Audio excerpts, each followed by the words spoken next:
Presenting the world's greatest mysteries.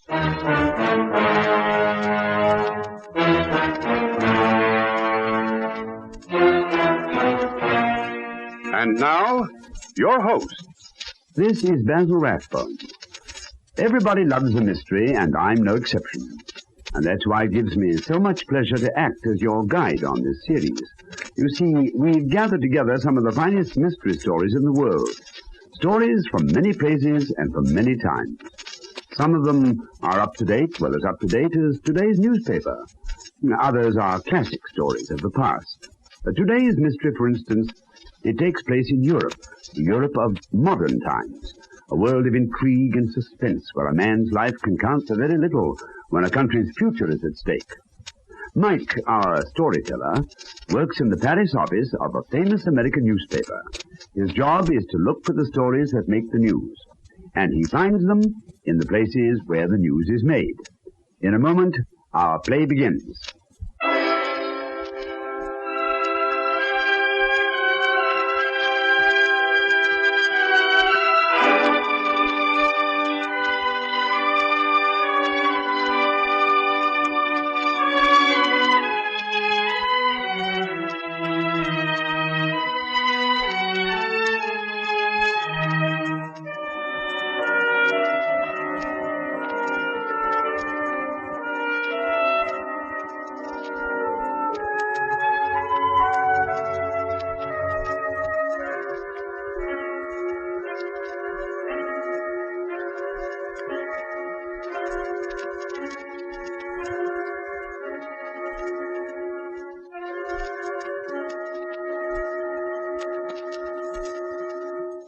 Presenting Europe Confidential.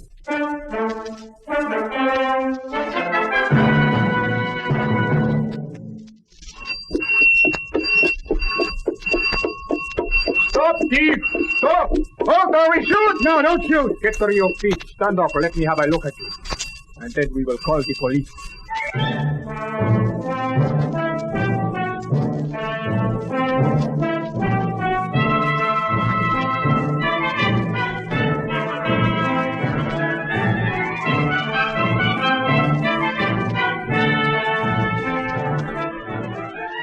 In a moment, we'll bring you Lionel Merton as Mike Kanoy, the Paris correspondent of a famous American newspaper, in another exciting story in our series, Europe Confidential.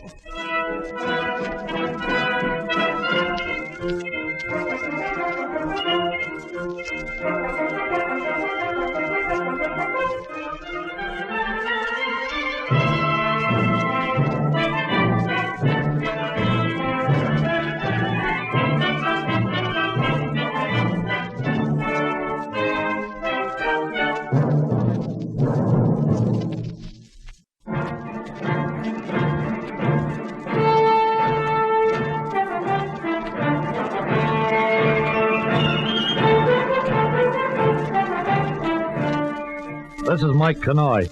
I was in Madrid covering a story for my column, Europe Confidential, when the affair of the stolen Van Gogh first made headlines. I wasn't up with the story as it unfolded. I had to fit the pieces together from what I could find out afterwards. But here, as it was told to me, is the way it happened. Larry Morrow wasn't in Madrid for his health, or to see the tourist attractions. Larry was a clean-cut American boy looking for a chance to make a dishonest living. He had a letter of introduction to Senor Carlos Saville, the owner of an art gallery on the Plaza Cordova. He also had information that the senor was a man of good manners and no scruples. But when he called at the gallery Saville, it seemed as if he might have been misinformed, because Senor Saville sent out word that he was too busy to see anyone. And Larry went across the street to the bar of the Caserio to restore his morale and think this little setback over. Oh, bartender. Si, senor, si. Dispense usted me the morning. Here, wait a minute. You're going to have to translate that. I don't talk Spanish. I wish to apologize for my delay. The supply of rum was being exhausted. What is your wish, senor? My wish is an absinthe. Muchas gracias, senor. You see, we use much rum in this bar, the specialty of the house. She is a drink I have myself invented, made with 4 different kinds of rum. Yeah. The juice of the pineapple, that's correct. I was sprinkling wait a minute. I'll have an absinthe. Si, senor. One absent. But you would like my specialty people from all over the world. You make a mistake in ordering absinthe for rum, the popular beverage. What is that? Why? And your clothing. You should buy clothes in the stores of Madrid as soon as possible. Miss Emily Post, I presume. My name is Saville. Carlo Saville. Oh. And I do not make these suggestions for the sake of etiquette, Mr. Morrow, only for business reasons. I'm completely fascinated, Senor Sevilla. Please continue. In our profession, Mr. Morrow, we must dress as the multitude dresses. We must drink as they drink, act as they act. We must never call special attention to ourselves, but must seemingly melt into the background. Would I melt so badly? Bring your drink, senor. Absent. Oh, thank you. For you, senor Saville. I will have one of your specialities, Juan. You'll be over at the little table in the corner. But of course, senor. It was not judicious of you to come to my art gallery, Signor Morrow. You see, the business that goes on in the front rooms is quite regular. But there is a back room where some of the transactions are a bit less orthodox. Yes?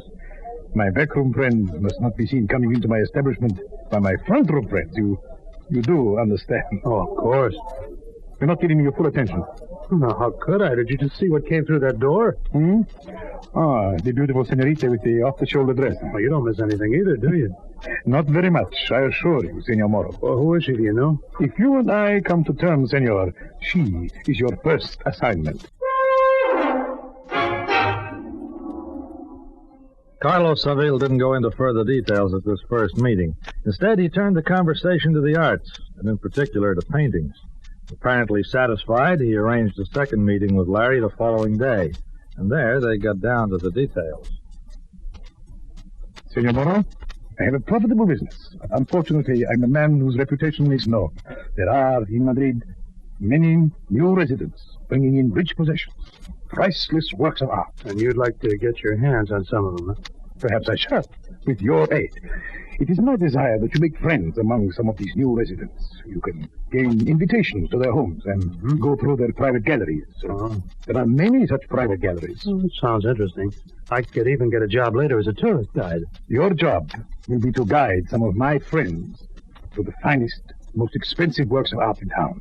You must equip them with full descriptions of the galleries, the houses containing them, personnel, entrances, exits. Oh, I get it. Those who take the greatest risk will get 50%. You and I will divide the balance equally. Okay, our souls have met. And now to the first assignment you spoke about, the senorita. Little is known of the senorita Francesca Morel. She came here a few months ago from Italy. She rented an expensive villa, and she has invited only a few close friends to see her art treasures.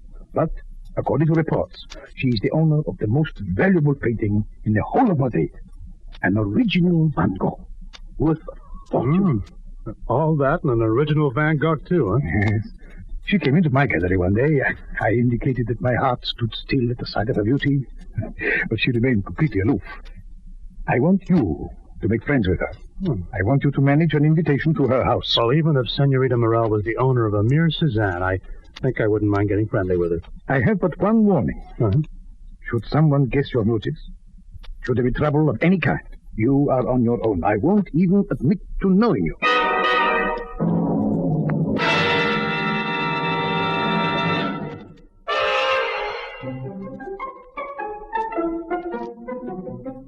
It was a deal that suited Larry Morrow right down the line. 25% of a fortune. All he had to do was be charming to a beautiful woman who owned a priceless painting. He figured he was a very lucky guy. He contrived an invitation to a few select parties and thus met Miss Francesca Morel. The only snag in the whole affair was that she didn't seem to find him quite as attractive as she should. I'm very sorry, Senor Morrow, but I am busy tonight and tomorrow evening. What about the following day, then? No, I am sorry. The following day I have an engagement. Well, the day after that, Senorita Morel. Busy. Well, look, surely you must be... Busy. Well, just one dance. I am sorry, Senor Morrow. I seldom dance these days. I've been teaching the locals how to do the tango. I am sure you must be very proficient, but not now. I'm sorry. Just one turn around the floor? Some other time, perhaps. No, I'm sorry. I cannot have dinner with you. What about a cocktail, then? Look, I'll call for you at your home. I won't be at home. I have shopping to do. All right, we'll meet at the Casa del Oro, then. One little cocktail. You are very sweet, but I must refuse.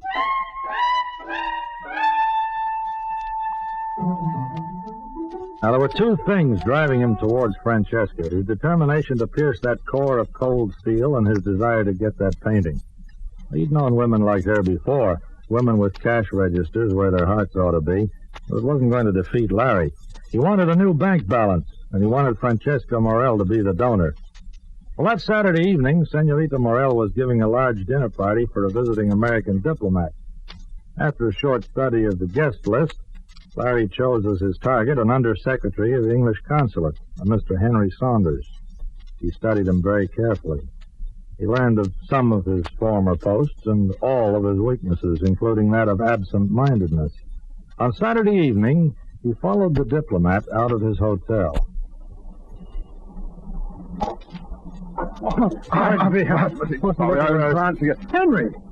Henry Saunders in the flesh. Yes, in the flesh, sir. How are you, old boy? I heard you were connected with the consulate over here, but I really haven't had a chance to look you up. Oh, it is good seeing you. Well, yes, it's been nice seeing you again. Imagine bumping into good old Henry right in the middle of Madrid. Yes. It's been a long time, Henry. Look, I hope you'll forgive me. Frightful memory, you know, but I don't seem to remember quite where it was last time. Oh, no, you're joking, Henry. The Shoreham Hotel, Washington. Oh, yes, of course. Frightfully stupid of me. Washington, eh? Well, it must have been about 40, eh? 1940 it was, exactly. Oh, you say you have a bad memory. Yes. Oh, this is really a break bumping into you. My first free evening since I got here. Oh, you gotta have dinner with me. Well, the fact of the matter is, I have a dinner engagement. Charming girl. Oh, no. Having a bit of a party tonight. And I promised I'd go. Oh, I'm certainly not going to say goodbye to you after being lucky enough to run into you now. Look, I hate these dinner parties myself, but... Oh, well, maybe you couldn't take me along even if you wanted to. I dare say it would be all right, but... Well, as long as you say it'll be all right. Now, you sure I wouldn't be intruding? No, of course not. Why, a pretty girl like that would be delighted to have me bring a handsome young chap around. Your hot, senor? Oh, thank you. Ah, here comes our host. You look simply ravishing, my dear. I want you to meet an old and very dear friend of mine, Mr. Larry Morrow. I have had the pleasure. Oh, say what I didn't know. Sorry, Francesca. I didn't know Mr. Saunders was coming here. I bumped into him. It's all my fault, my dear. Larry and I met accidentally, and I hadn't seen him in years. I simply insisted that he came along. I suppose I was so busy chatting about old times, I didn't get around to tell him who our hostess was. I see. I hope you'll pardon an old dapper. Oh, yes, of course, Mr. Saunders. Of course, you could call the police or have your servants throw me out. I say, he is thorough, isn't he, my dear? Very. Well, come in and have a drink. The others are a little ahead of you already. Oh, we'll catch up, won't we, Larry? Well, I don't think I'll bother to drink tonight, Henry. I don't want a chance dulling my senses, you know. I understand Francesca has an art collection that's really worth seeing. Ah, you are interested in art? Somehow I didn't think you would be. I'm very interested. Perhaps I've been wrong in my estimate of you, Mr. Morrow. I'll be glad to show you my gallery if you really think you'd enjoy it. Miss Morel, honestly, nothing could fascinate me more.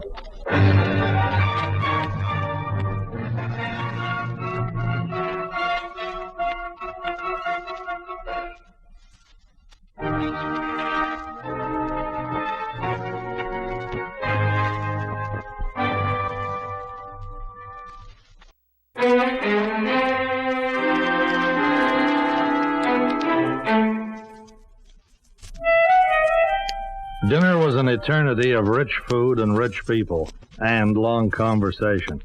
But after it was over and the party had broken up into small groups, Larry persuaded Francesca Morel to conduct him on a cook's tour of her famous gallery. Well, this is it. That's magnificent. Well, there must be a fortune represented here. Oh, it means little to me now. Perhaps someday it may have value for me again. Maybe you don't realize what's wrong, Francesca. You're lonely. This first painting is quite interesting. It's lovely. That's a Degas over there, isn't it? Yes. And a Van Gogh. That is a Van Gogh, isn't it? Yes. When I first got it, I thought it was the answer to all my dreams. It isn't now? It's almost worthless. Well, Francesca, you can make things worthwhile again. You can learn how to dream again. Please, Larry, you're hurting my hand. Francesca, I don't know what's holding you back, but sometimes when we've been hurt, Well, we build up a wall around ourselves. I know, because I've been hurt. I've been lonely. Maybe neither of us has to be lonely again. No, Larry. Please. I didn't intend to kiss you by force. I think maybe I'd perhaps better go back to my other guests. Look around the gallery, Larry. Take your time. Have your fill of it. When you're ready to rejoin the others, just pull the door firmly. It's self-locking.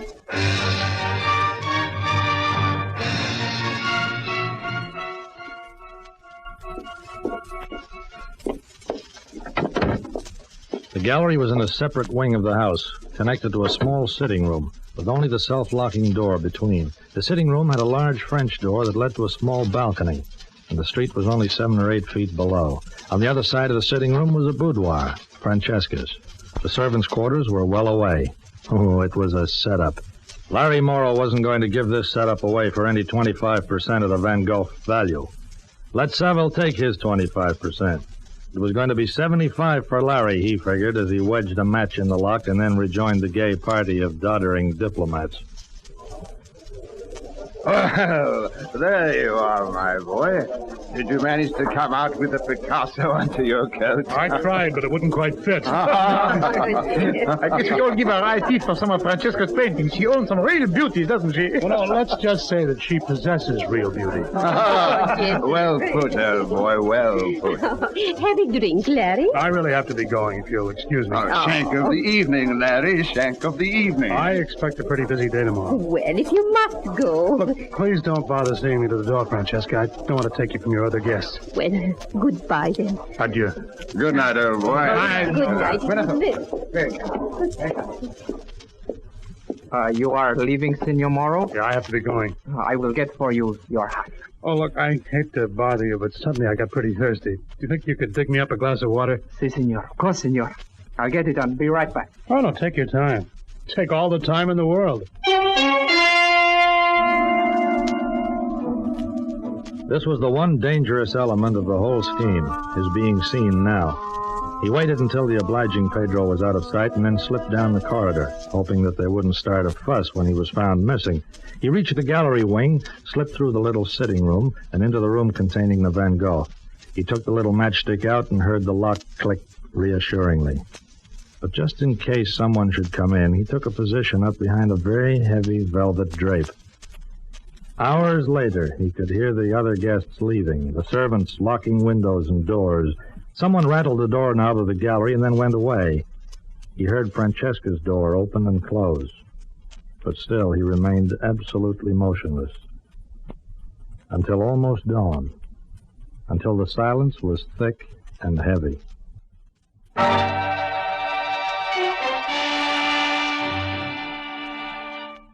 He stealthily approached the priceless painting, took a small knife and slit the canvas neatly from the frame, rolled it up and slipped it into the lining of his coat. He held his breath as he tiptoed to the door and opened it gently. He crossed to the French door that led to the balcony. Below was the street, safety. The latch worked easily. He started to turn the handle.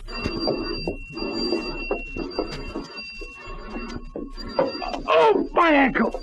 Oh, stop, thief! Stop! Oh, I'll shoot! No, don't shoot! Get to your feet. Stand up. My ankle's killing me, Pedro. And then we will call the police. Oh, my ankle, Pedro. Pedro, you call me by name? Carlos, flash your light in his face. No. No! Pedro, Carlos, what in the world is going on? We have caught for you a burglar, senorita. A burglar. He is Senor Morrow.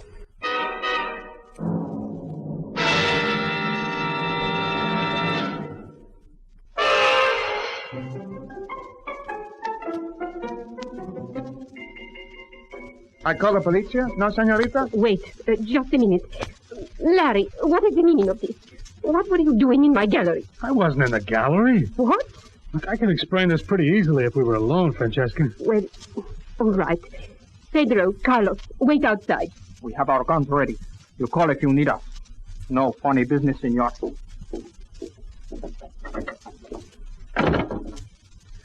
Well, Larry? Well, I guess I did a silly thing. Look, you wouldn't talk to me earlier, and I had so much to tell you. A lot of things I couldn't say in front of your other guests. Larry. I came back to steal something, all right. I wanted to steal a few more hours alone with you. Larry, that doesn't explain... I pretended to leave so I wouldn't embarrass you by being the last guest here. Then I stole into your little sitting room, and you didn't turn the lights on when you came through. No. I sat down on that comfortable sofa to wait for you, and guess I fell asleep. I didn't wake up until a few minutes ago, and it was almost dawn. I felt like a complete fool. Oh, Larry. So I tried to sneak out, and you know the rest. Oh, poor Larry. Your ankle hurts you very much. When you look at me like that, I can't feel any pain. You'd better get back to your hotel and rest. I guess I'd better. Could I phone for a cab? Oh, I'll send you home in my car. Pedro can take you. You're very kind, Francesca. It was probably some sort of innovation, a thief being given chauffeur service by his victim. Pedro drove him to the hotel, and he picked up a few things there and then slipped out the back door. He knew it wouldn't be too long before the theft was discovered and the police would be looking for him. The thing to do was to deliver the painting to Seville, collect, and then skip out of the country. But it was Sunday. He couldn't find Senor Carlos Seville anyplace.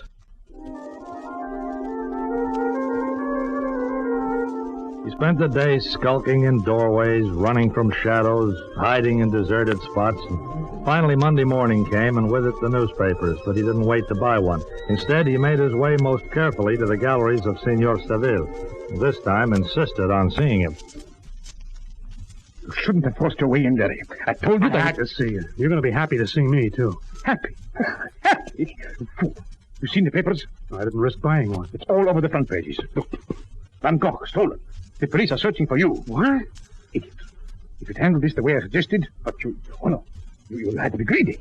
You thought you could manage it all alone. Well, I got the painting, haven't I? Give me my share and let me take my chance.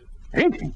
The painting is worthless now. What do you mean? You think I would handle anything so dangerous when all the police in Madrid are searching for it? Get out of here and take the painting with you. Now, look, I gotta get away. I haven't any dough. I'll give you enough to bribe someone to take you out of the city.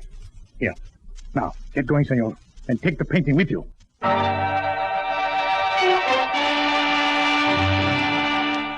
Oh, it was front-page stuff, all right. I read the story and remembered Larry Morrow as a clever confidence man, a little out of his depth in the genteel art of thievery. Meanwhile, in a fashionable restaurant on the Plaza del Franco, two people dined together in discreet alcoves. My dear Seville, you're a genius. I'd love to have seen his face. Everything went rather well, Francesca. It nearly didn't. Those idiot servants of mine catching him after all our trouble to give him his opportunity. Never mind. It will make an even more convincing story for the insurance company. You put in the claim. Yes, of course. Excuse me, senorita. The senorita Francesca Morel, is it not? Yes? Do you wish to see me? Police, senorita, as you observe. They told me at your house that you are dining here. What do you want? A short time ago, senorita, we arrested a man trying to leave the city. We took from him a painting which he has admitted is the Van Gogh, stolen from your gallery. Oh, you caught him? Indeed, senorita.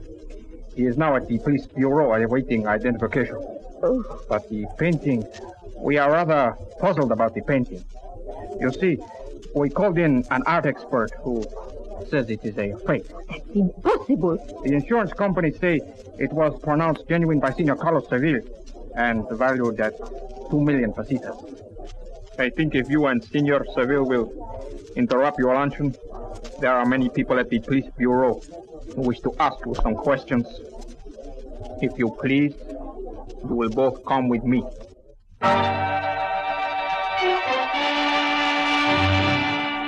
It was a very clever and a very elaborate plot, but they didn't get away with it. The idea was to employ Larry Morrow as the patsy. Let him get away with a worthless painting, heavily insured as a genuine Van Gogh. Had he escaped, their plan would have been foolproof. Instead, they went to trial, and after that, they went to jail. I'd like to have been around if ever Larry and Senor Seville met up inside of prison walls. That would have been a real human interest story, although it might have required a lot of sub-editing before publication. Goodbye now.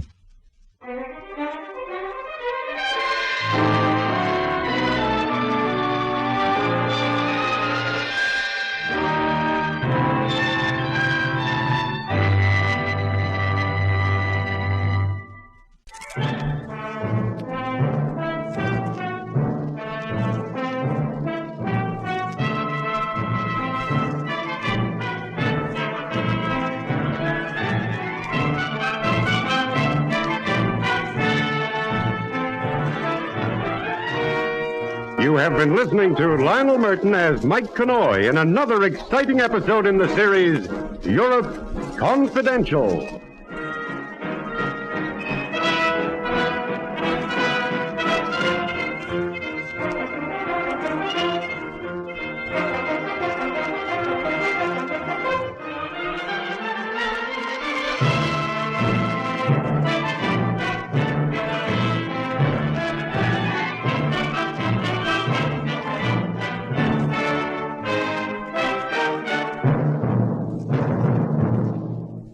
This is Basil Rathbone again. We've reached the end of today's story, but I'll be back to introduce to you another unusual tale. Remember, for this series, we've searched the whole world to bring you stories of every kind. Tales of espionage, suspense, crime, and intrigue. By famous writers from every part of the globe. In fact, a selection of the finest stories that have ever been assembled in one series. Well, goodbye now till we meet again to listen to another of the world's greatest mysteries.